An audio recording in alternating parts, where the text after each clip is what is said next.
شہدائے ملت جعفریہ بھی بلند درجات کے لیے صدر اسلام سے آج تک راہ محبت و ولایت میں انجام دینے والوں کے لیے بھی خصوص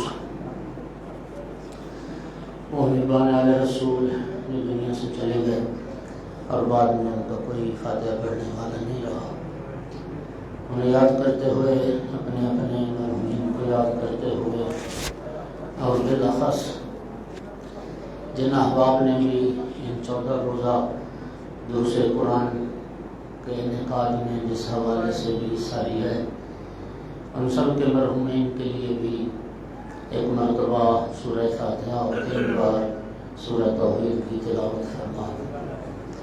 اعوذ باللہ من الشیطان الرجیم، بسم اللہ الرحمن الرحیم، الحمد للہ رب العالمین الرحمن الرحیم مالک یوم الدین، ایاک نعبد و ایاک نستعین، اہدنا الصراط المستقیم، صراط الذین انعمت علیہم غیر المغضوب علیہم ولا الضالین۔ بسم اللہ الرحمن الرحیم، قل هو اللہ احد اللہ الصمد لم یلد ولم یولد ولم یکن له کفوا احد۔ بسم اللہ الرحمن الرحیم، قل هو اللہ احد اللہ الصمد لم یلد ولم یولد ولم یکن له کفوا احد۔ بسم اللہ الرحمن الرحیم، قل هو اللہ احد اللہ الصمد لم یلد ولم یولد ولم یکن له کفوا احد۔ اللهم اغفر للمؤمنین والمؤمنات والمسلمین والمسلمات الأحياء منهم والأموات، اللهم تابع بيننا وبينهم بالخيرات إنك مجيب الدعوات إنك على كل شيء قدير وأنت بالإجابة حق جدير۔ اللهم صل على محمد وآل محمد، صلوات سارے حضرات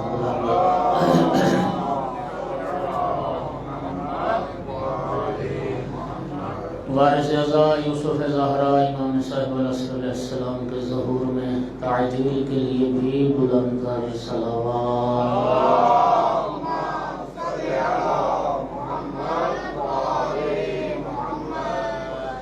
اعوذ باللہ من الشیطان اللعین الرجیم، بسم اللہ الرحمن الرحیم، الحمد للہ رب العالمین والعاقبۃ للمتقین والجنة للمؤمنین والنار للمنافقین۔ الحمد للہ الذی جعلنا من المتمسکین بولایت علی بن ابی طالب واولاده المعصومین۔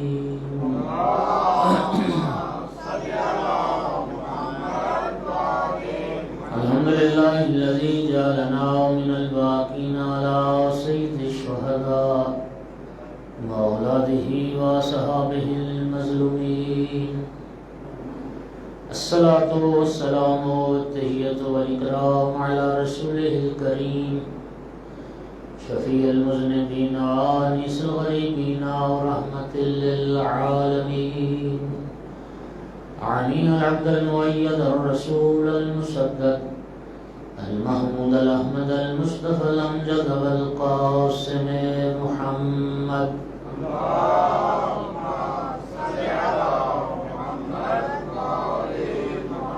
الصلاة والسلام والتحیۃ والاکرام علی آلہ الطیبین الطاہرین المعصومین المنتجبین المنتخبین المظلومین، واللعنة الدائمة على أعدائهم ملعونين من يوم عداوتهم إلى قيام يوم الدين وبعد يوم الدين، أما بعد، فقال سبحانه وتعالى في كتابه المجيد، أعوذ بالله من الشيطان الرجيم، بسم الله الرحمن الرحيم، هل جزاء الإحسان إلا الإحسان۔ وقال سبحانه وتعالى في مقام آخر، ووجدك عائلا فأغنى،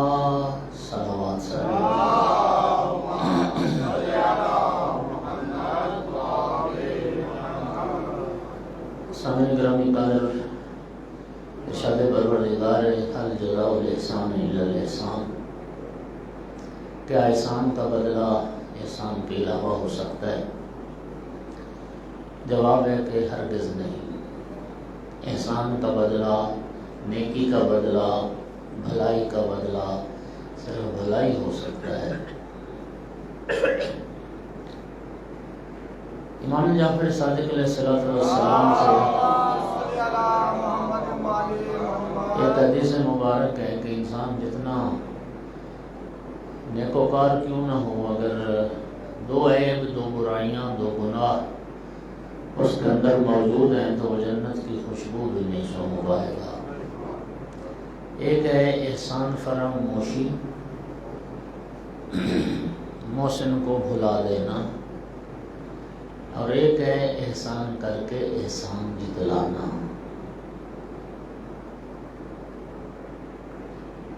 شریعت، دین اسلام ہم سے یہ تقاضا کرتا ہے کہ اپنے محسن کو ہمیشہ یاد رکھو، محسن کے احسان کو ہمیشہ یاد رکھو۔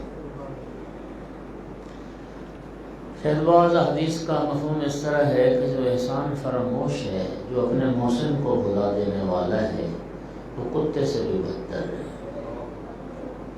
یہ آواز کی کیفیت تھوڑی سی آج اچھی نہیں ہے، ایک صلوات پڑھیے ذرا سارے حضرات۔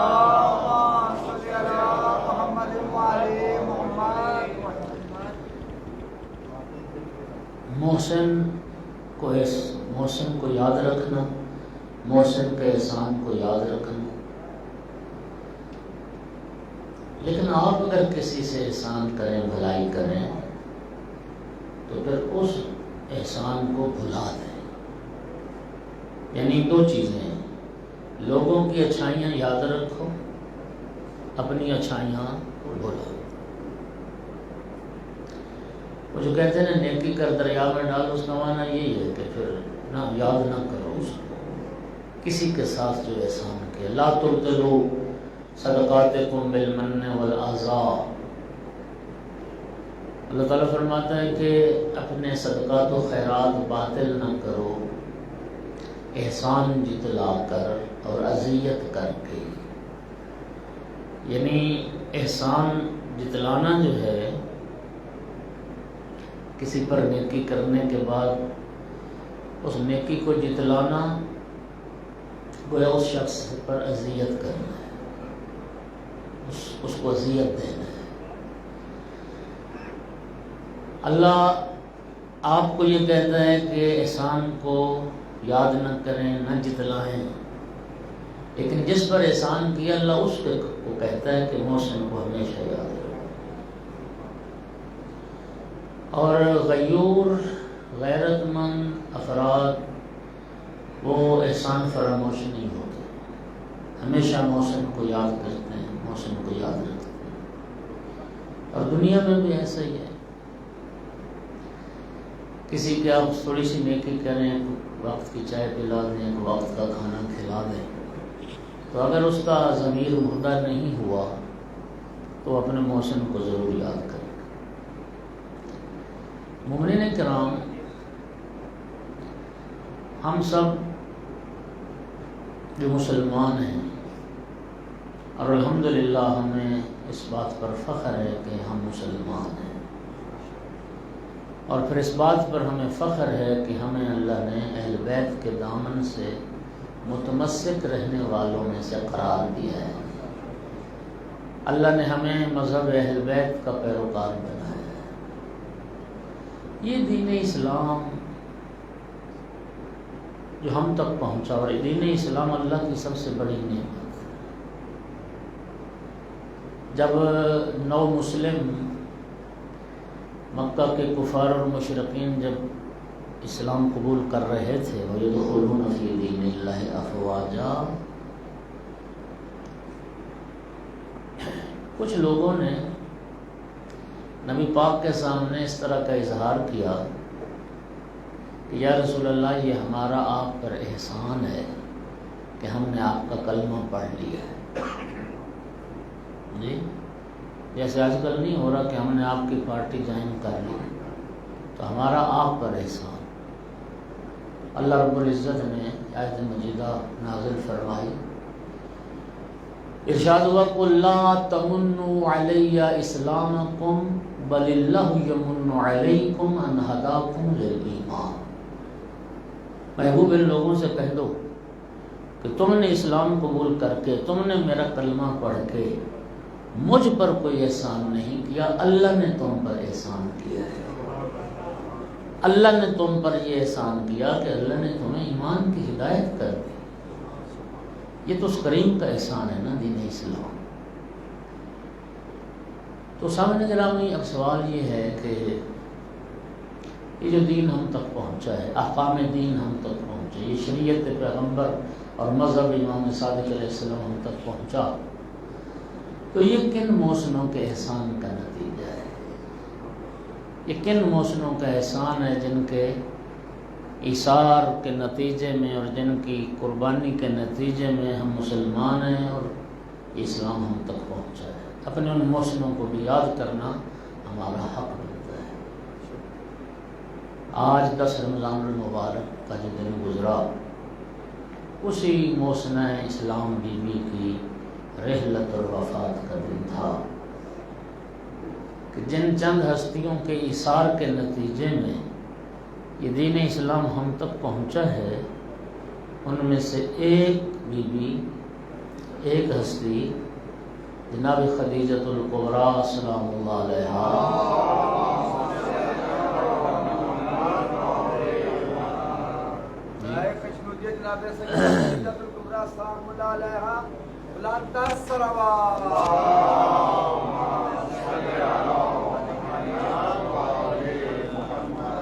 ایک اس دین اسلام کی تبلیغ میں اور ترویج میں اور اشاعت میں اس بی بی کا کردار ہے۔ وہ ایک اہل قلم نے ایک جملہ بڑا خوبصورت لکھا ہے۔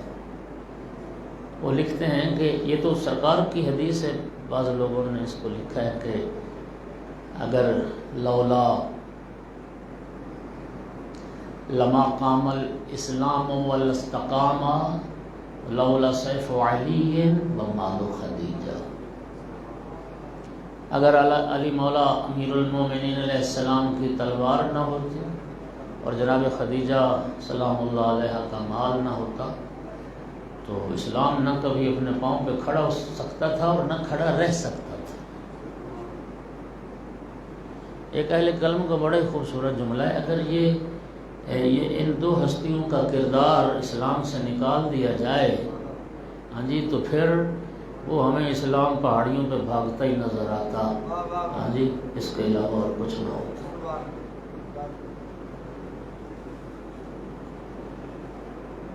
سامعین گرامی قدر، محسنہ اسلام بھی ہوئی، محسنہ رسالت بھی ہوئی۔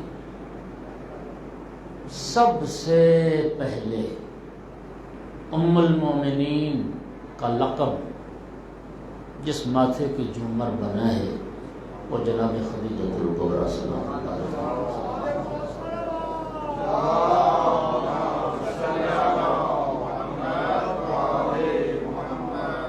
بی بی کی والدہ گرامی کا نام بھی فاطمہ، اور اس بی بی کو اللہ نے جو بیٹی عطا کی وہ بھی فاطمہ۔ بی بی کے والد گرامی جناب خویلد تھے، اور یہ عرب کی، قریش کی ایک مالدار ترین، ایک سمجھدار ترین، ایک عقیلہ، ایک ادیبہ بی بی تھی۔ یعنی بعض مورخین نے، آج بھی میں مطالعہ کر رہا تھا، جناب خدیجۃ الکبریٰ سلام اللہ علیہ نے جو سید الانبیاء صلی اللہ علیہ وآلہ وسلم کی عظمت کے بارے اشعار کہیں، بی بی شاعرہ تھیں، ادیبہ تھیں، سرکار دو عالم کی مدح میں، یعنی سید الانبیاء کی نعت حضرت ابو طالب علیہ السلام نے بھی لکھی ہے اور کہی ہے، اور جناب خدیجۃ الکبریٰ سلام اللہ علیہ۔ قابل از اسلام اگرچہ بہت زیادہ واقعات جناب خدیجہ سلام اللہ علیہ کے نہیں ملتے، لیکن ایسا نہیں ہے کہ تاریخ بالکل ہی خاموش ہو، کچھ واقعات ملتے بھی۔ پہلی بات یہ طے ہے کہ اس جاہل ترین اور گمراہ ترین ماحول اور معاشرے میں بت پرستی اور شرک کے اس دور میں بھی جناب خدیجۃ الکبریٰ سلام اللہ علیہ نے بت پرستی نہیں فرمائی۔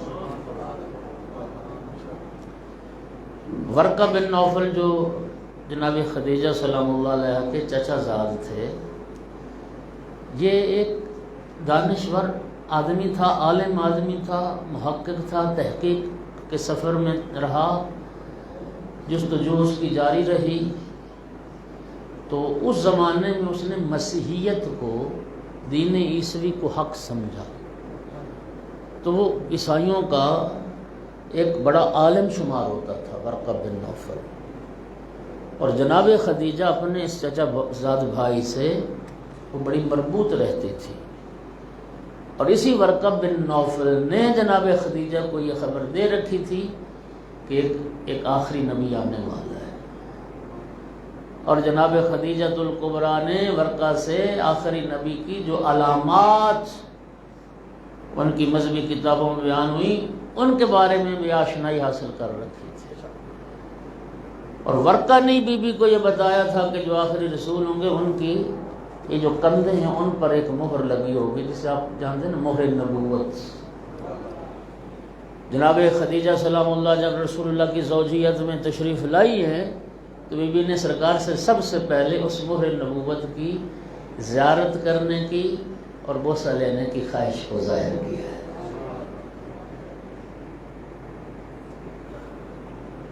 تو قبل از اسلام بھی واقعہ ملتا ہے کہ میسرہ بی بی کا غلام تھا، میسرہ عرض کرتا ہے کہ اے سیدۃ القریش، بی بی کا ایک لقب تھا سیدۃ القریش۔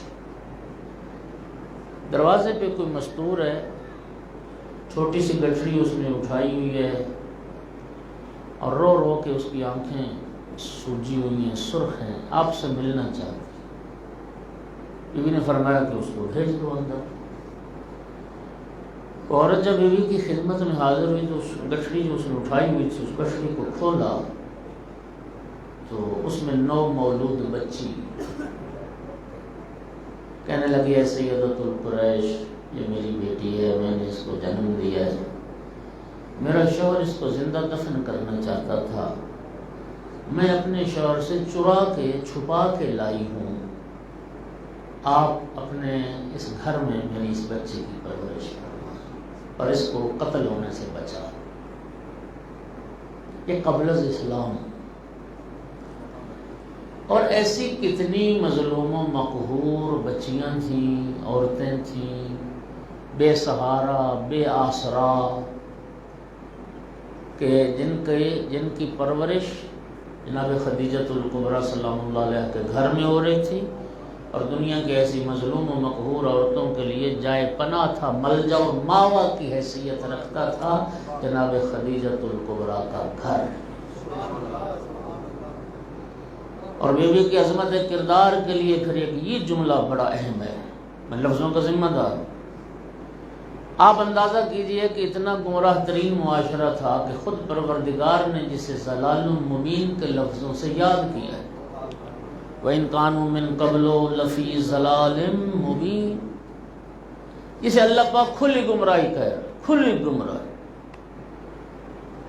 اور اسی سورہ جمعہ کی ان آیات میں بَعَثَ فِي الْأُمِّيِّينَ رَسُولًا مِّنْهُمْ، مفسرین نے یہ نقطہ اٹھایا ہے کہ نبی پاک صلی اللہ علیہ وآلہ وسلم جو مکہ سے مبعوث ہوئے، بعثت پیغمبر اکرم جو مکہ سے ہوئی، اس کی یہ وجہ نہیں تھی کہ رسول اللہ مکی تھے، اس کی وجہ یہ تھی کہ مکہ کا معاشرہ قرۂ ارض کا سب سے زیادہ جاہل اور گمراہ معاشرہ تھا، سب سے زیادہ جہالت اور گمراہی اس ماحول اور معاشرے میں تھی، اس لیے خداوند عالم نے اپنے محبوب کو مکہ میں امیین میں مبعوث کر۔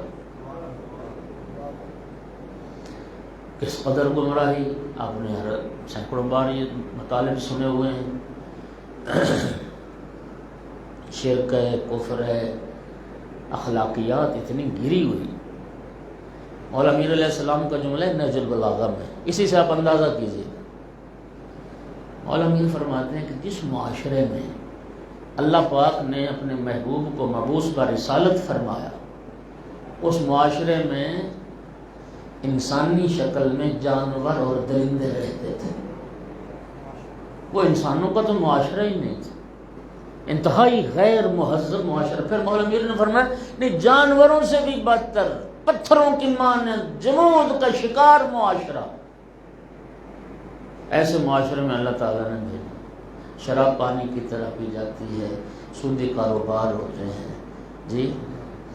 ان کا عشق عربوں کا کیا تھا؟ عورت، شراب، لڑائیاں لڑنا، قتل و غارت، یہ تو ان کی زندگی تھی۔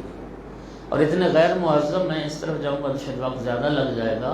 امیر المومنین علیہ السلام نے متعدد خطبات میں قبل از بعثت پیغمبر عربوں کے اس ماحول اور معاشرے کو بیان کیا۔ یا معاشر العرب کنتم علی شر دین وفی شر دار، تم بدترین دین پر تھے، تم بدترین گھروں میں رہتے تھے۔ ایک ایسے گھر کہ جن گھروں میں مولا امیر فرما رہے ہیں بین حیات سم، زہریلے سانپ اور بچھو پھیر رہے ہوتے تھے، جنگلوں کی رہنے والی مخلوق، تہذیب و تمدن سے تم جانتے ہی تھے، گندا پانی پینے کو ملتا تھا جی، اور پتہ نہیں کیا کیا کرتے تھے۔ اس معاشرے کی ایک بہت اخلاقی گراوٹ اور برائی، حیران ہو جائیں گے، اللہ، زنا اس معاشرے میں عام تھا۔ عورتوں نے گھروں پہ جھنڈے لگاتے۔ آپ عربوں کی اس پرانی شاعری کو پڑھ لیں تو ان کی شاعری میں عورت ہی غالب نظر آتی، اور اس فعل شنی پر وہ فخر کرتے تھے، ان کے لیے قابل فخر تھا یہ فعل۔ زنا عام تھا، عورتوں نے گھروں پر جھنڈے لگائے ہوئے تھے، اور اتنا گندا معاشرہ تھا، یقین کیجئے کہ ایک جو بچہ پیدا جو ہوتا تھا نا، اس کے کئی دعوے دار باپ سامنے آتے تھے۔ اور یہ تاریخ کا حصہ، بڑا اہم حصہ ہے۔ کسی کی ولادت پہ 4 دعوے دار، کسی کی ولادت پہ 10 دعوے دار۔ چونکہ لائیو چل رہا ہوتا ہے نا، تو آج کل پھر آپ جانتے ہیں حالات ایسے ہیں کہ تھوڑی سی آپ تکلیف کر لیجئے کہ تاریخ کے ورق گردانی، تاریخ آپ کو بتائے گی کہ کس کی ولادت پہ 10 دعوے دار سامنے آئے، اور کس کی ولادت پہ 5 دعوے دار، اور کس کی ولادت پہ 4 دعوے دار۔ اور پھر ہوتا کیا تھا؟ ہوتا یہ تھا کہ پھر قیافہ شناس بلائے جاتے تھے۔ قیافہ شناس قیافے کی بنیاد پر بچے کے باپ کو تلاش کرتے تھے، جس سے قیافہ مل گیا اسی کا بیٹا قرار دے دیا۔ خدا کی قسم میں کیا کروں، حالات ملکی ایسے ہیں، ورنہ اللہ کی قسم دکھ ہوتا ہے، گندی ماؤں کے بیٹے بھی مولا علی سے مقابلہ کرتے ہیں۔ سلوات پڑھ دو سارے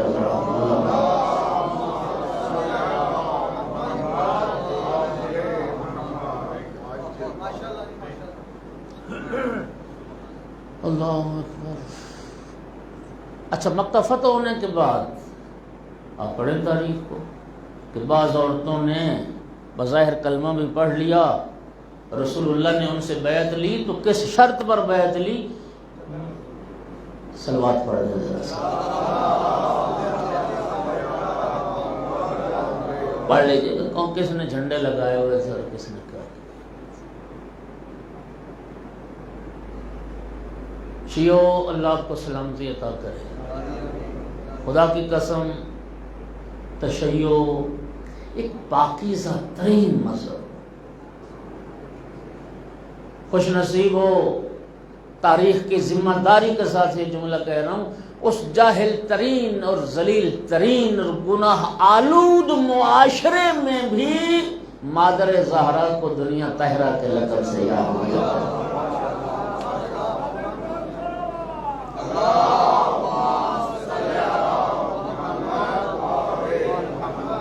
یہ بعد از اسلام کی بات نہیں ہے، قبل از اسلام۔ جس طرح نبی کریم صلی اللہ علیہ وآلہ وسلم کو لوگ صادق اور امین کے القاب سے یاد کیا کرتے تھے، جناب خدیجۃ الکبریٰ صلوات اللہ علیہا کو لوگ طاہرہ کے لقب سے یاد کیا کرتے تھے۔ محمد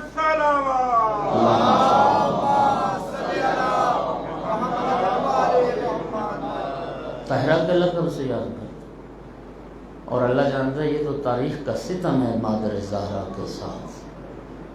ظلم مورخین نے جو کیا سیدہ طاہرہ کی ماں کے ساتھ، کیا لکھا؟ بیوہ۔ نبی کریم سے جب شادی ہوئی 40 سال عمر تھی، جناب خدیجہ بیوہ تھی، پہلے 2 شادیاں کر چکی تھی، 2 شوہر بیوی کے اس سے پہلے تھے۔ یہ ایک علمی حادثہ ہے،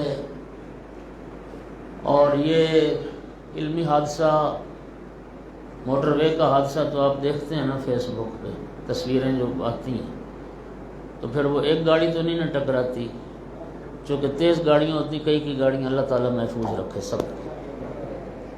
علمی حادثہ یہ ہوتا ہے، آپ جانتے ہیں کہ امیوں نے اور بالخصوص عباسیوں نے، خلفاء نے، ان حکمرانوں نے تاریخیں مرتب کروائی ہیں، لکھوائی، جیسے چاہا جو چاہا انہوں نے لکھوایا۔ قلم خریدے گئے، ضمیر خریدے گئے۔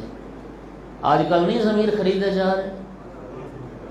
کل میں سن رہا تھا انہوں نے کہا کئی ٹی وی بکے ہوئے ہیں کہ بس فلاں کی تعریف کرنی۔ بولو، لوگوں نے اپنی، حکمرانوں نے اپنی مرضی سے جو چاہے لکھوایا، قلم خریدے ہوئے، پتہ نہیں کسی غرض و مرض کے تحت۔ بلکہ یہ ذیشان حیدر جوادی صاحب قبلہ کا جملہ میرا نہیں، وہ فرماتے ہیں پتہ نہیں کس کی عظمت کو بڑھانے کے لیے مادر زہرا کی شان گھٹانے کی کوشش کی، کسی نے لکھ دیا، لکھوا دیا کہ جناب خدیجہ بوڑھی تھی، 40 سال عمر تھی اور بیوہ تھی۔ اچھا، اب جناب خدیجہ کی شخصیت پر کوئی دوسرا جب کوئی لکھنے بیٹھا تو پھر اسی کتاب کے حوالے سے اس نے بھی لکھ دیا، دوسرے سے پھر تیسرے نے لکھا، تیسرے سے چوتھے نے لکھا، ہوتی تو تالیفات ہی ہے نا۔ پھر وہ ایک روایت گردش کرتے کرتے ہمارے ہاں بھی آ گئی، ادھر بھی چلی گئی، سب کے ہاں موجود، سب نے لکھ دیا، لیکن محققین مر تو نہیں گئے۔ تحقیق ایک الگ وادی ہے، اور الحمدللہ اہل تشیع میں بھی اور اہل تسنن میں بھی اس موضوع پر تحقیق کرنے والے موجود ہیں۔ علامہ مجلسی کے شاگرد سید نعمت اللہ جزائری، ان کی بڑی خوبصورت معروف کتاب ہے انوار نعمانیہ، اس میں انہوں نے ایک باب قائم کیا ہے جناب خدیجہ سلام اللہ علیہ کی شادی کے حوالے سے۔ اس میں انہوں نے شیعہ سنی کتابوں کے حوالوں کے ساتھ اور تحقیق کر کے یہ موضوع لکھا ہے۔ سید نعمت اللہ کے بعد علامہ ذیشان حیدر جوادی نے بھی اپنی کتاب میں قابل قدر تحقیق پیش کی ہے، اور شیعہ سنی کتابوں کے حوالوں کے ساتھ پیش کی ہے، اور تاریخی پس منظر کے ساتھ پیش کی ہے، اور انہوں نے ثابت کیا ہے کہ یہ تہمت ہے مادر زہرا سلام اللہ علیہ پر۔ جناب خدیجۃ الکبریٰ نہ بیوہ تھیں، نہ 40 سال کی تھیں، جناب خدیجۃ الکبریٰ سلام اللہ علیہ کماری تھیں، اور زیادہ سے زیادہ عمر مبارک 28 سال تھی۔ طبقات ابن سعد عالم اسلام کی معروف کتاب ہے، ابن سعد اپنے طبقات میں لکھتا ہے کہ سن 1 عام الفیل رسول اللہ صلی اللہ علیہ وآلہ وسلم کی ولادت بسعادت کا سال ہے، اور 1 عام الفیل سے 3 سال پہلے جناب خدیجۃ الکبریٰ صلوات اللہ علیہ کی ولادت بسعادت۔ تو بتائیے عمر میں فرق 15 سال کا نہیں، 3 سال۔ یہ سب نے لکھ دی، محققین نے۔ زیادہ سے زیادہ عمر مبارک 28 سال تھی، اور جناب خدیجہ سلام اللہ علیہ کماری تھی اور رسول اللہ کی زوجیت میں جب بی بی آئی ہے، سرکار سے پہلے بی بی کی کوئی شادی نہیں، نبی کریم سے عقد سے پہلے بی بی پاک نے کوئی عقد نہیں کیا۔ یہ تحقیق موجود ہے، قابل قدر تحقیق ہے اپنے مقام پر، لیکن تحقیق کام ہے محققین کا۔ میں اپنی عقیدت کی بنیاد پہ ایک جملہ عرض کیا کرتا ہوں۔ دیکھیے زیارت وارثہ میں کیا پڑھتے ہیں؟ اشہد انکا کنت نورا فی الاسلاب الشامخۃ والارحام المطہرۃ لم تنجسک الجاہلیۃ بانجاسها۔ میں اپنی عقیدت کی بنیاد پر یہ جملہ کہا کرتا ہوں کہ جس بی بی کو اللہ رب العزت عصمت کبریٰ کے گوہر کے لیے صدف بنانے والا ہو، اس کو کوئی غیر معصوم چھو بھی نہیں سکتا۔ صلوات پڑھ دو سیدنا کی ذات پر۔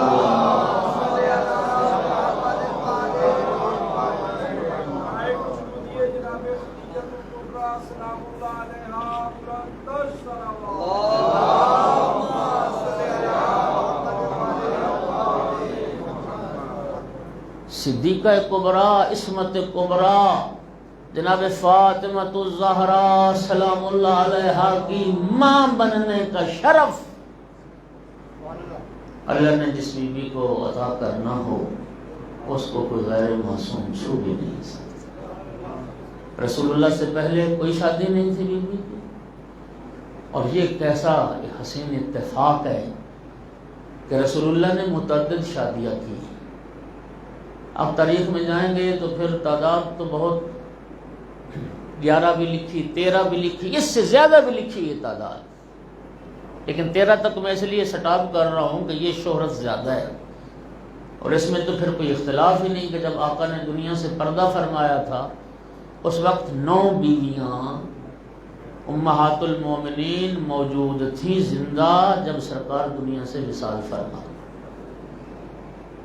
متعدد ازواج تھوڑے سے عرصے میں رسول اللہ کی زوجیت میں رہیں، لیکن بخدا قسم 25 سال مسلسل محبت پیغمبر کی بلا شرکت غیر کوئی وارث رہی ہے تو صرف خدیجہ محمد و آل محمد صلوات۔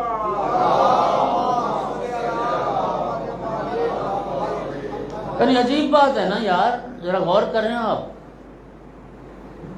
میں آج بھی دیکھ رہا تھا، غالباً ہجرت کے 3 سال کے بعد یہ شادیاں ہوئی ہیں، یعنی 9 سالوں میں یا 8 سالوں میں 13 شادیاں اور 25 سال صرف خدیجہ کے ساتھ وقت گزارے، صرف خدیجہ۔ اور یہ شرف بھی اللہ نے کائنات میں صرف اس ماں بیٹی کے لیے رکھا کہ جب تک جناب خدیجہ الکبریٰ صلوات اللہ علیہا زندہ رہیں رسول اللہ نے دوسری شادی نہیں کی، اور جب تک جناب فاطمہ الزہرا سلام اللہ علیہا زندہ رہیں مولا علی علیہ السلام نے بھی دوسرا عقد نہیں۔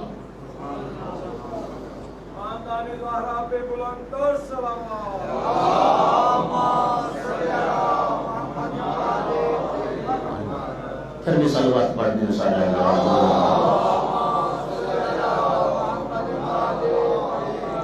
ہمارے دیگر بلند تر صلوات۔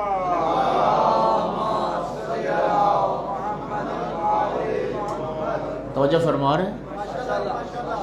اور اگلی جو بات ہے، یقین کیجئے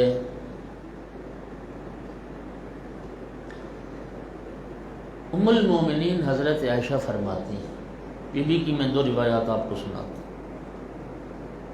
ام المومنین فرماتی ہیں کہ ایک دن بھی رسول اللہ کی زندگی میں ایسا نہیں گزرا، جناب خدیجہ کی تو رحلت ہو گئی نا، جناب خدیجہ کی رحلت ہو گئی، تو رحلت کے بعد کچھ عرصہ ٹھہر کے پھر پہلی شادی جناب ام سلمہ سے ہوئی، اور اسی ترتیب سے آپ تاریخ پڑھ لیں۔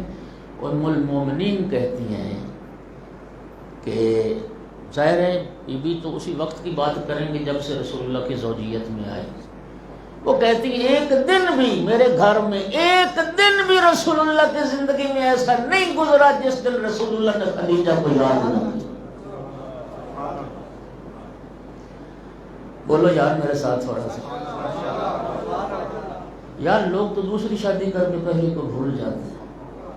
ہاں گھر میں 13 بیویاں 11 بیویاں گھر میں موجود ہیں اور رسول اللہ خدیجہ کو یاد. اور بیوی کہتی ایک دن ایسا نہیں گزرا جس دن خدیجہ کو یاد نہ. توجہ فرمائیے گا.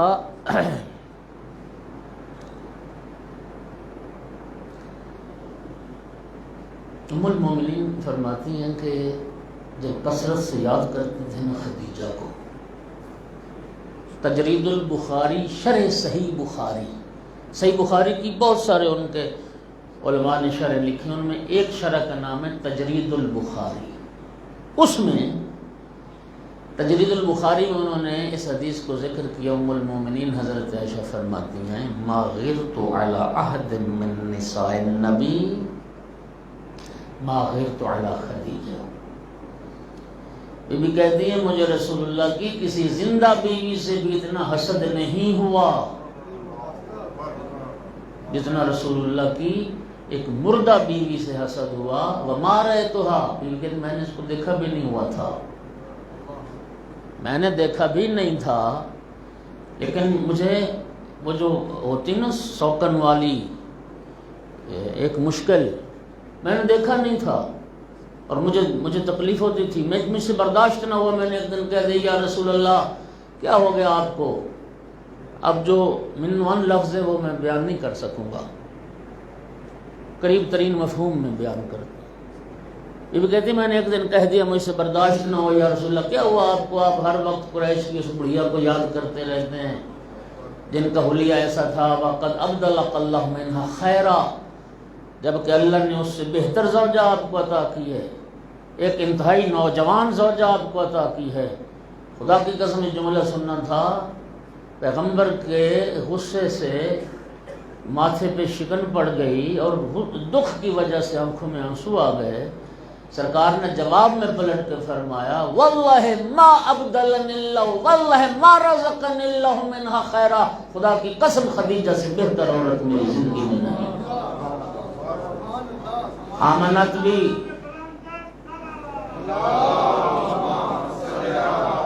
خدیجہ سے بہتر عورت میری زندگی میں نہیں آئی. آمنت بھی نقفر بی الناس، اس وقت مجھ پر ایمان لائی تھی جب لوگ کفر کر رہے تھے.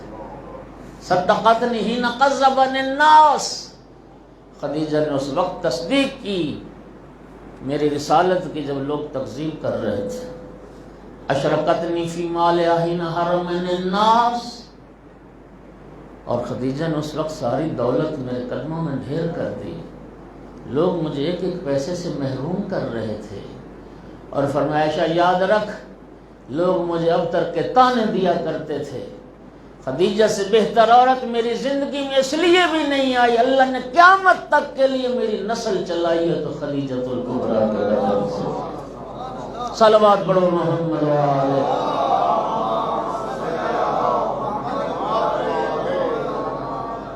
اللہ نے خدیجہ سے مجھے صاحب اولاد بنایا ہے.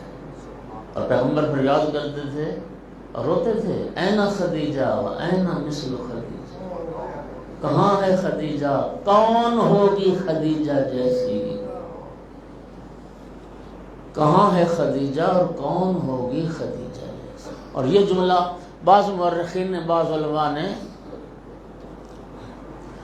سرکار دو عالم صلی اللہ علیہ وآلہ وسلم کی دیکھیے بیوی، ویسے تو وہ شریک سفر ہے، شریک حیات ہے، لیکن شاذ و نادر ہوتا ہے کہ کوئی بیوی اپنے شوہر کے کمالات کی معترف ہو. ہاں وہ سنی ہوئی بات ایک آپ نے کہ کوئی بندہ بڑا ولی خدا ہونے کا دعویٰ کرتا تھا،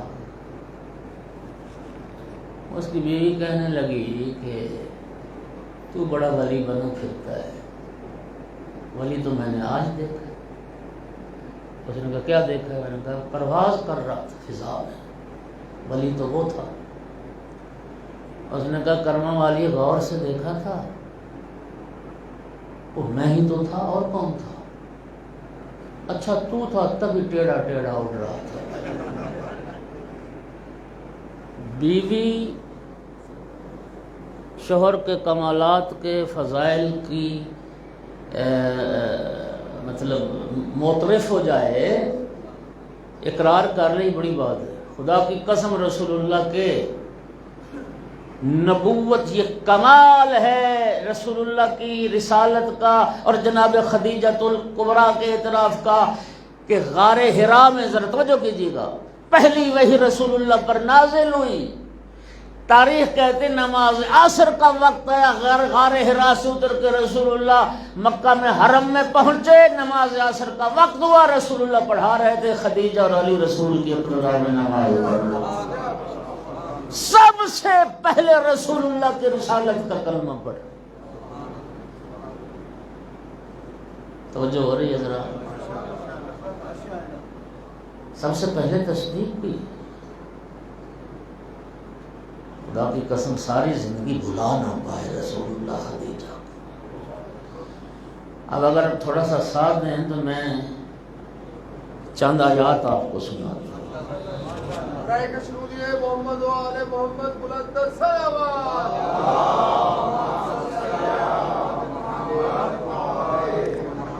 یہ محسن دین محسن محمد مصطفیٰ صلی اللہ علیہ وآلہ وسلم بلند صلوات۔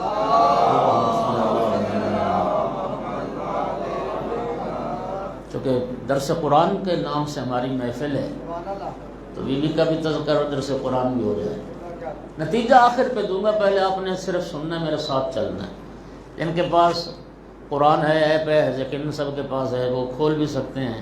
سورہ مبارکہ احزاب 33واں سورہ ہے، اور میں آیت نمبر 29 سے آگے پڑھ رہا ہوں، 28 سے پڑھ رہا ہوں۔ دیکھیے قرآن مجید میں 2 مقامات پر اللہ رب العزت نے پیغمبر کی ازواج سے خطاب کیا ہے۔ سنیے میں کیا عرض کر، 2 مقامات پر اللہ پاک نے رسول اللہ کی بیویوں سے خطاب کیا ہے۔ ایک سورہ مبارکہ تحریم ہے، سورہ مبارکہ تحریم میں نبی کی 2 بیویوں سے خطاب ہے، چونکہ وہاں تثنیہ کا صیغہ ہے، فقد سقط قلوبکم، اے نبی کی 2 بیویوں تمہارے دل ٹیڑے ہو گئے، اگر توبہ کر لو تو تمہارے لیے بہتر ہے، تمہارے دل تثنیہ قلوبکم، ارباب دانش بیٹھے ہو، کاف نیچے زیر ہونا، مؤنث واحد حاضر کی یہ ضمیر ہے، قما یہ تثنیہ مؤنث کی ضمیر ہو۔ قرآن پاک میں سورہ مبارکہ تحریم میں وہاں تثنیہ کے صیغوں کے ساتھ نبی کی بیوی کو خطاب ہے، اور سورہ مبارکہ احزاب کی ان آیات میں جمع کے صیغوں کے ساتھ نبی کی بیویوں کو خطاب ہے۔ اب یہ جو خطاب ہے نا ازواج پیغمبر کے لیے، یہاں بھی 2 طریقے ہیں۔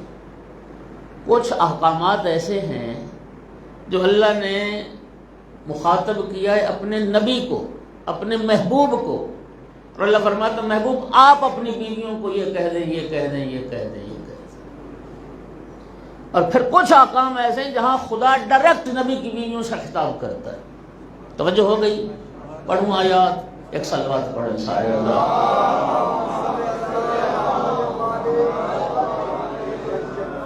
ارشاد پروردگار، یا ایھا النبی قل لازواجک ان کنتن تردن الحیات الدنیا، اے نبی آپ اپنی بیویوں سے کہہ دیں، ان کنتن تردن الحیات الدنیا، اگر تم دنیا کی زندگی چاہتی ہو، وزینتہا، اور دنیا کی زینت چاہتی ہو، فتعالینا تو آؤ، امتعکنا میں تمہیں کچھ مال دنیا دے کے، اسرحکنا سراحا جمیلا احسن طریقے سے میں تمہیں فارغ کر دیتا ہوں، میں تمہیں طلاق دے دیتا ہوں۔ نبی کے گھر میں رہ کے دنیا اور زینت دنیا کی خواہش کرنا نبی کی بیویوں کو زیب نہیں دیتا۔ قرآن آپ کے سامنے ہے، ترجمہ آپ کے سامنے ہے، ترجمہ کسی کا بھی پڑھ لیں۔ اے نبی کی بیوی، اللہ فرما رہا ہے محبوب اپنی بیویوں سے کہہ دو، دنیا چاہتی ہو، دنیا کی زینت چاہتی ہو، میں تمہیں فارغ کر دیتا ہوں طلاق دے کے، کچھ مال دے کے تمہیں احسن طریقے سے رخصت کر دیتا ہوں۔ اور میرے بھائیوں اب سیغے تو سارے جمع کے ہیں، ان کنتن جمع مؤنث حاضر کا صیغہ، تردنا جمع مؤنث حاضر کا صیغہ، تعالینا جمع مؤنث حاضر کا صیغہ، امتعکن، اسرحکن، کن۔ سامعین گرامی مجھے نہیں پتا لیکن جملہ مجھ سے سن لو، مجھے نہیں پتا لیکن ایسے یہ تو پتا چلتا ہے نا کہ کچھ تھیں نا ایسیاں، کچھ ایسی تھیں نبی کے گھر میں رہ کے دنیا اور زینت دنیا کی خواہش کرتی تھیں۔ پھر مجھے کہنے دو نبی کے گھر میں رہ کے دنیا کی خواہش کرنے والی اور تھیں، نبی کے گھر میں رہ کے دنیا لٹانے والی صرف خدیجہ۔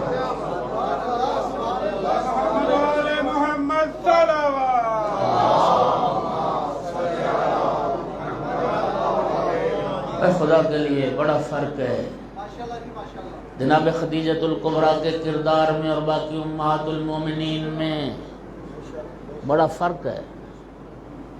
ام المومنین ایک اعزاز ہے، ایک اعزاز ہے، ہر زوجہ نبی ام المومنین ہے، اور خدا کی قسم حقیقی معنوں میں ام المومنین اور ام المعصومین جناب خدیجۃ الکبریٰ صلی اللہ علیہ وسلم۔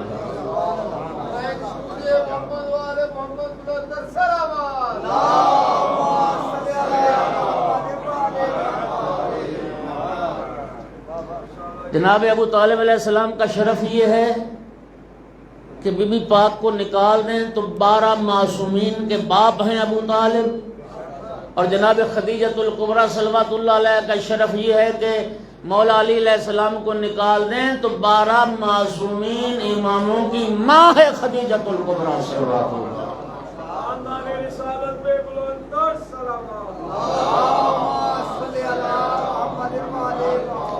اور پھر اس نقطے پہ غور کریں، امہات المومنین کے جو ضروریات زندگی تھے وہ کہاں سے پورے ہوتے تھے؟ سرکار کی زندگی میں بھی، اور سرکار دو عالم کی ظاہری حیات کے بعد، سرکار کے دنیا سے چلے جانے کے بعد 9 بیویاں تھیں، ان کی ضروریات زندگی اخراجات کہاں سے پورے ہوتے تھے؟ بیت المال سے۔ کس سے؟ بیت المال سے۔ امہات المومنین کے لیے ایک مخصوص حصہ انہیں ملتا تھا جس سے ان کی ضروریات زندگی کی تامین ہوتی تھی۔ تو پھر دوستوں مجھے کہنے دو، اسلام کے مال پر پلنے والی عورتیں، اسلام کو اپنے مال پر پالنے والی صرف خدیجہ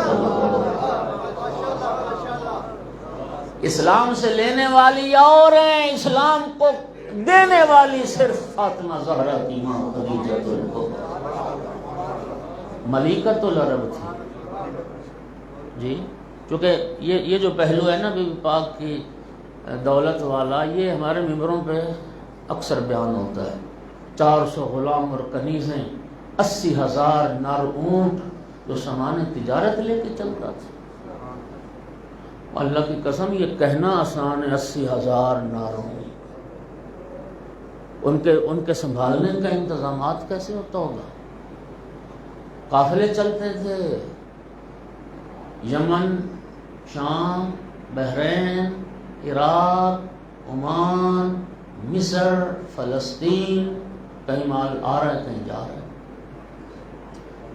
کامیاب تجارت تھی ملکۃ العرب، کامیاب ترین تجارت، بہت بڑا محل تھا۔ وہ ایک سبز خالص ریشم کا ایک شامیانہ ہوتا تھا، یعنی ریشم کے ہی ان کی تنابیں ہوتی تھی. یہ سارا بیان ہوا ہے. میں ایک نقطے کی طرف توجہ دلاؤں. بہت ہوش مند مستور تھی، بڑی کامیاب تجارت کی دنیا میں، کامیاب تجارت. لیکن پھر جب اللہ سے تجارت کی نا تو کامیاب ترین تجارت. آیت اللہ محسن قراتی نے سورہ کوثر کی تفسیر میں یہ نقطہ لکھا ہے.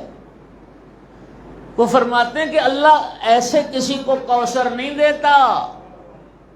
جناب خدیجۃ الکبریٰ کو اللہ نے کوثر کی ماں بننے کا جو شرف عطا کیا، پہلے جناب خدیجۃ الکبریٰ سلام اللہ علیہ نے مال کثیر اللہ کی راہ میں خرچ کی ہے، تب جا کے اللہ نے کوثر عطا کیا.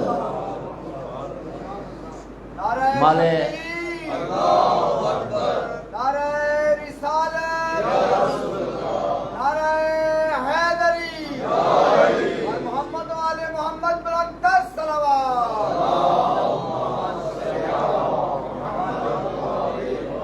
مال دنیا کی تجارت کی تو کامیاب تجارت کی، اللہ سے جب تجارت کی تو کامیاب ترین تجارت کی.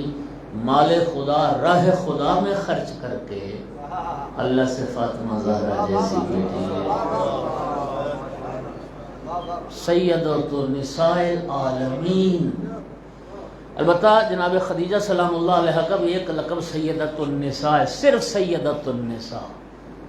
اور رب نے سیدۃ النساء کو بیٹی وہ عطا کی جو سیدۃ النساء العالمین و سیدۃ النساء اہل الجنہ. بات سمجھے ہو؟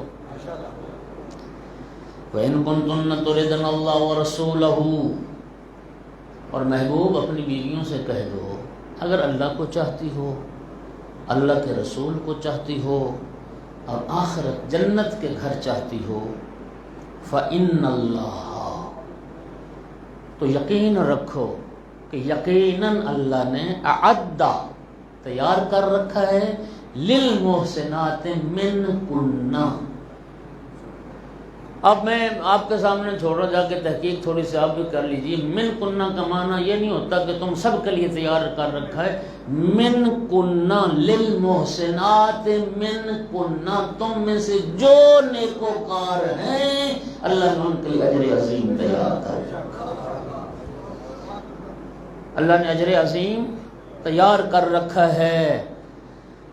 یا نساء النبی، توجہ فرمائیے، اب یہاں سے ڈائریکٹ خطاب ہو گیا. اب پہلے اللہ پاک اپنے محبوب کے واسطے سے بات کر رہا تھا، اے نبی آپ اپنی بیویوں سے کہہ دیں. اب یہاں پہ ڈائریکٹ خطاب اللہ فرما، یا نساء النبی، اے نبی کی عورتوں، بیویوں، من یات منکن بفاحشۃ مبینہ، تم میں سے جس بیوی نے بھی اعلانیہ کوئی گناہ کیا، فحشہ مبینہ کا ارتکاب کیا، یضاعف لها العذاب ضعفین، ان کے لیے دگنا عذاب ہے. یہ آیت سن رہے ہو؟ یہ آیت بتا رہی ہے کہ نبی کی بیوی کا معاملہ عام امت کی عورت کے معاملے سے الگ ہے. نبی کی بیوی گناہ کرے تو اس کا عذاب دگنا ہے امت کی عورت کے مقابلے میں، اور اگر نیکی کرے تو ثواب بھی دگنا ہے. جس نے اعلانیہ کوئی گناہ کیا، فحشہ مبینہ کا ارتکاب کیا، یضاعف لہ العذاب ضعفین، اس کے لیے دگنا عذاب ہے. وَكَانَ ذَلِكَ عَلَى اللَّهِ يَسِيرًا، اور اللہ کے لیے کوئی مشکل نہیں ہے نبی کی بیوی کو عذاب میں ڈالنا. 2 تجربے ہو چکے ہیں، نوح کی بیوی کا عشر دیکھ لو، لوط کی بیوی کا عشر دیکھ لو. صلوات پڑھ دو نبی کی بیوی پہ عذاب آنا اللہ کے لیے کیا مشکل ہے. یا نساء النبی لستن کاحد من النساء، اے نبی کی بیویو تم عام عورتوں کی طرح نہیں ہو. ان اتقیتن، اگر تم تقوی الہی اختیار کرو، اگر تم متقی بن جاؤ نا تو پھر عام عورتوں کی طرح نہیں ہو. فلا تخضعن بالقول، اور دروازے پہ کوئی آ جائے نا دق الباب کرے، فلا تخضعن بالقول، تو نرم میٹھے لہجے میں بات نہ کرنا، اس آنے والے کو میٹھے لہجے میں نرم لہجے میں جواب نہ دینا، فَيَطْمَعَ الَّذِي فِي قَلْبِهِ مَرَضٌ، ممکن ہے جو دروازے پہ آیا ہے اس کے دل میں کوئی بیماری ہو اور وہ طمع میں پڑ جائے، وہ لالچ میں پڑ جائے۔ نبی کی بیویوں، نرم اور ملائم لہجے میں گفتگو نہ کرنا، سخت لہجے میں بات کرنا، وَقُلْنَا قَوْلٌ مَعْرُوفٌ، ہاں غلط بات بھی نہ کرنا، نیک بات کرنا، صحیح طریقے سے جواب دینا، لیکن لہجہ درست رکھنا، نرم اور میٹھے لہجے سے بات نہ کرنا۔ پھر اللہ فرما رہا ہے وَقَرْنَ فِي بُيُوتِكُنَّ، اے نبی کی بیویوں اپنے گھروں میں ٹھہری رہنا، گھروں سے باہر نہ نکلنا، گھروں سے باہر بندہ گھر بیٹھے تو پھر کتے تو نہیں نہ بھونکتے، صلوات پڑھو ذرا سارے حضرات،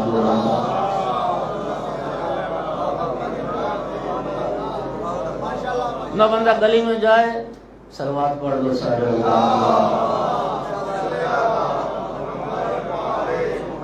وَقَرْنَ فِي بُيُوتِكُنَّ، اپنے اپنے گھروں میں ٹھہری رہنا، وَلَا تَبَرَّجْنَا تَبَرُّجَ الْجَاهِلِيَّةِ الْأُولَى، وہ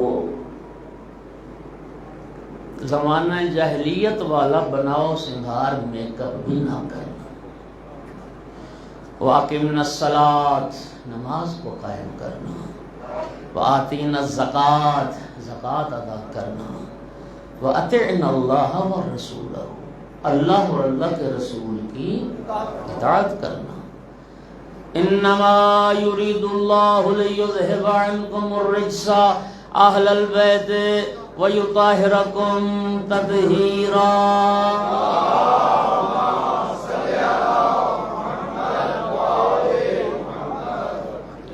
سوائے اس کے نہیں اللہ کا ارادہ ہے، اے اہل بیت، اللہ تم سے رزق کو دور رکھے اور تمہیں پاک و پاکیزہ رکھے، جیسا پاک و پاکیزہ رکھنے کا۔ جو بچے بیٹھے نا خدا کے لیے، ذرا یہ آیت تطہیر بھی آ گئی، اس کا لب و لہجہ آ گیا سمجھ، اللہ کا ارادہ ہے، اللہ ارادہ کر چکا ہے، اے اہل بیت تم سے رزق کو دور رکھے۔ پیچھے جتنی ضمیریں آ رہی تھی نا، جمع مؤنث حاضر کی ضمیریں آ رہی تھی، تخضعنا، قلنا، بیوتکنا، قمنا، آتینا، سب جمع مؤنث کی ضمیریں۔ جو ہی آیت تطہیر آئی لیذھب عنکم، یہ جمع مذکر کی ضمیر آ گئی، توجہ ہے یا نہیں؟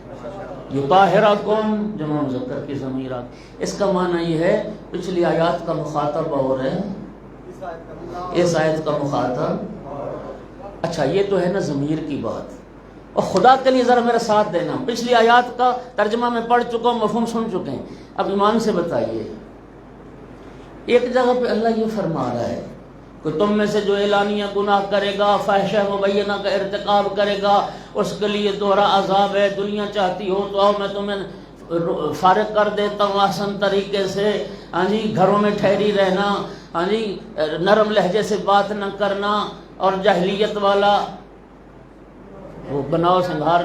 اب ایمان سے بتاؤ، جہاں یہ باتیں ہو رہی ہیں، کیا کوئی عقل سلیم اس بات کو قبول کرتا ہے کہ جن سے رب یہ فرما رہا ہے وہ وہی ہیں جن کی طہارت کی گواہی دے رہا ہے؟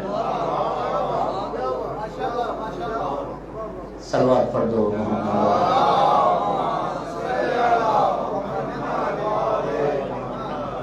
تو بھائیو، قرآن کے آیات پکار پکار کے کہہ رہی ہیں ازواج اور ہیں اہل بیت، صلوات پڑھ دو محمد۔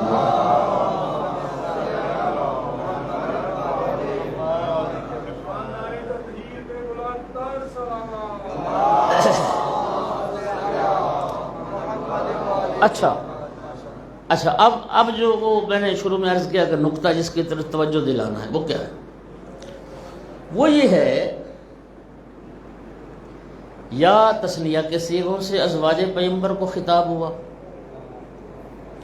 یا جمع مؤنث حاضر کے صیغوں سے خطاب ہوا۔ یہ بات بھی طے ہے اور متفق ہے کہ جب تک جناب خدیجہ زندہ تھی نبی پاک نے دوسری شادی کی نہیں۔ ازواج پیغمبر کو خطاب ہوا یا تثنیہ کے صیغوں سے یا جمع کے صیغوں سے۔ اس کا معنی یہ کہ اگر اللہ نے جناب خدیجہ سے کوئی خطاب کرنا ہوتا تو پھر واحد مؤنث حاضر کا صیغہ آتا ہے، پھر واحد مؤنث حاضر کے صیغے سے رب خطاب کرتا نا۔ اور قرآن میں واحد مؤنث حاضر کے صیغے سے نبی کی بیوی کے لیے کوئی آیت نہیں آئی ہے، یا جمع کے صیغوں سے آئی ہے یا تثنیہ کے صیغوں سے۔ تو نتیجہ یہ نکلا کہ جناب خدیجۃ الکبریٰ صلوات اللہ علیہا نے اس طرح سے مرضی خدا اور مرضی رسول کے مطابق زندگی گزاری رسول اللہ کے گھر میں۔ اللہ کو ایک بار بھی نہ کہنا پڑا خدیجہ یہ کر، یہ نہ کر، یہ کر، یہ۔ صلوات پڑھو محمد والے۔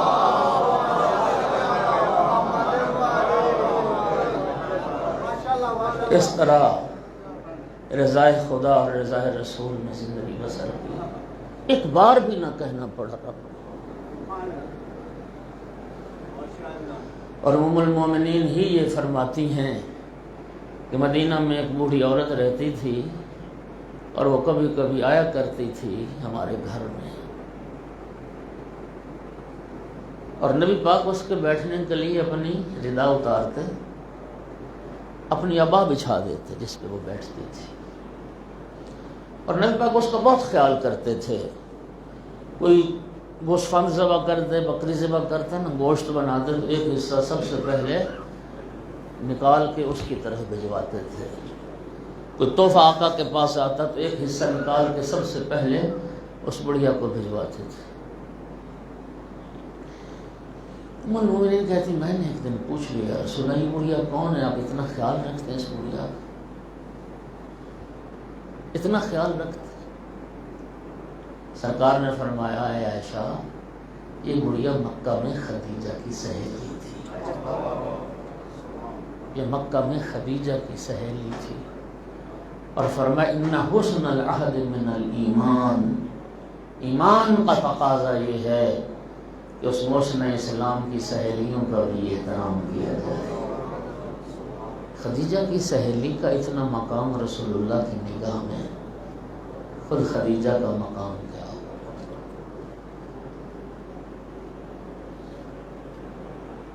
ملکۃ العرب مالدار ترین بی بی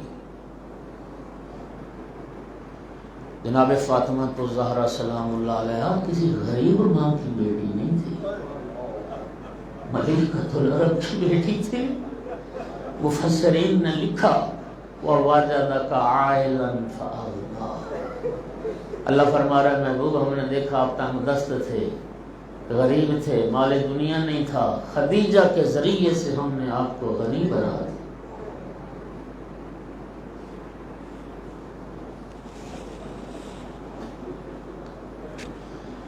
ملکۃ العرب اور راہ اسلام میں، راہ رسول اللہ میں اتنا اثار کیا کہ وہی بی بی شیب ابی طالب میں درختوں کے پتے کھانے پر مجبور ہو گئی،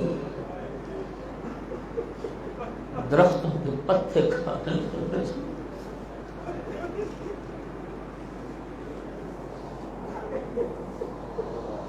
اور وہیں شیب ابی طالب میں بی بی بیمار ہوئی۔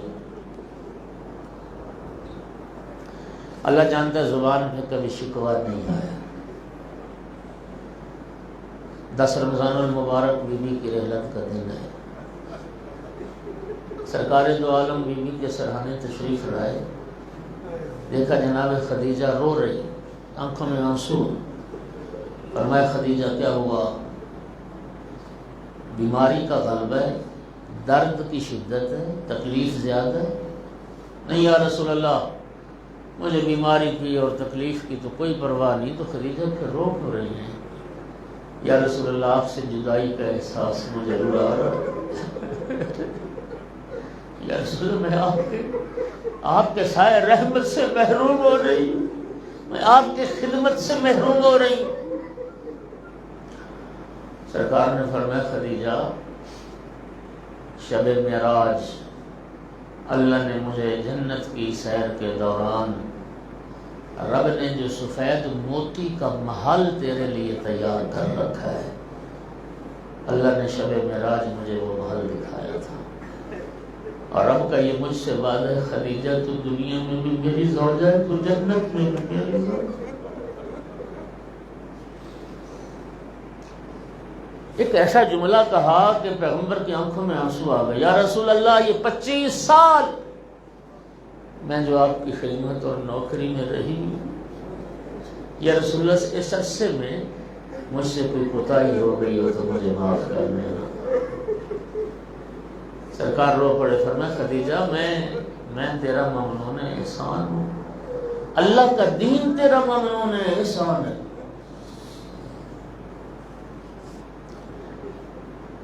عرض کی یا رسول اللہ بس میرا آخری وقت آ گیا ہے، میری 2 خواہشیں، بلکہ ہے کہ سرکار نے پوچھا خدیجہ آخری وقت ہے، کوئی خواہش، کوئی وصیت؟ عرض کی یا رسول اللہ میری 2 خواہشیں ہیں، لیکن ایک خواہش، میری خواہش ضرور ہے لیکن میں آپ سے بیان نہیں کر پاؤں، ایک خواہش ہے میری وصیت ہے وہ میں آپ سے بیان کرتی ہوں۔ خدیجہ تو پھر تمہاری خواہش کا کیسے پتہ چلے؟ عرض کیا رسول اللہ میں نے بیٹی فاطمہ کو اپنی خواہش بتائی ہے، آپ میری بیٹی کی زبان سے سن لیں، مجھے آپ کے سامنے بیان کرتے ہوئے حیا آتی ہے۔ سرکار نے تخلیہ فرمایا، بیٹی کو بلایا، فاطمہ بیٹی بتاؤ تمہاری ماں کی کیا خواہش ہے؟ جناب سیدہ طاہرہ عرض کرتی بابا جان میری ماں کی خواہش صرف اتنی ہے کہ آپ اپنی یہ ردائے مبارک میری ماں کو کفن کے طور پہ، جس نے ساری دولت راہ اسلام میں قربان کر دی، ایک ردا مانگتے ہوئے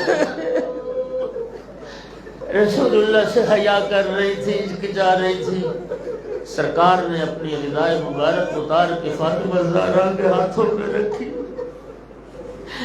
بی بی ردا لے کے ماں کی خدمت میں آ گئی۔ جناب سیدہ طاہرہ کی، جناب خدیجۃ الکبریٰ کی آنکھوں میں روشنی آ گئی، لیکن سرکار کے جب ردا دی نا، ادھر اللہ کے حکم سے جبرائیل جنت سے کفن لے کے حاضر ہو گیا۔ میرا محبوب میرے دین کی خاطر خدیجہ نے اثار کیا ہے، اور یہ مختصات اس خدیجۃ الکبریٰ میں سے یہ بات ہے، یہ کائنات میں یہ شرف اللہ نے صرف اس بی بی کو عطا کیا ہے کہ جس بی بی کو 2 کفن دیے گئے، ایک رب کی طرف سے عرش سے جنت سے کفن آیا تھا، اور دوسرا رسول اللہ کی اس صبا میں اور ردائے مبارک میں بی بی کو کفن پہنایا گیا۔ سرکار قریب آ گئے، خدیجہ وہ دوسری خواہش بیان کرو۔ عرض کی یا رسول اللہ میں خواہش بیان کرتی ہوں، لیکن جب تک میرے بدن میں روح ہے، سانس چل رہی ہے، آپ میرے سامنے بیٹھے رہیے گا، میں چاہتی ہوں آپ کی زیارت کرتے کرتے دنیا سے چلی جاؤ۔ اور یا رسول اللہ میری دوسری خواہش وصیت صرف اتنی ہے، میں دنیا سے جا رہی ہوں، میرے بعد فاطمہ کی ماں بھی آپ ہیں، فاطمہ کے باپ بھی آپ ہیں، یا رسول اللہ میری صرف اتنی تمنا، میرے بعد میری زہرا روئے نہیں، یا رسول اللہ میرے بعد میری بات بیٹی فاطمہ روئے نہیں۔ عزاداروں کیا ہوگی جناب خدیجہ کی یہ خواہش پوری؟ جب تک رسول اللہ زندہ رہے بیٹی کو رونے نہیں دیا، لیکن سرکار کی رحلت کے بعد اتنا روئی فاطمہ زہرا، اتنا روئی فاطمہ زہرا، امام صادق فرماتے ہیں سب سے زیادہ رونے والوں میں ایک نام رسول کی اکلوتی بیٹی کا، حسنین کے بعد تھام لیتی تھی، بابا کی قبر پہ آ جاتی تھی اور فرماتی تھی ماذا علی من شم تربت احمدا اللہ یشم مد الزمان غوالیا صبت علی مصائب لو انہا صبت علی الایام سرنا لیالیا علی لعنت اللہ علی القوم الظالمین وسيعلم الذين ظلموا أي منقلب ينقلبون على لعنة الله على القوم الظالمين۔ میرا اللہ بحق محمد وآل محمد بحق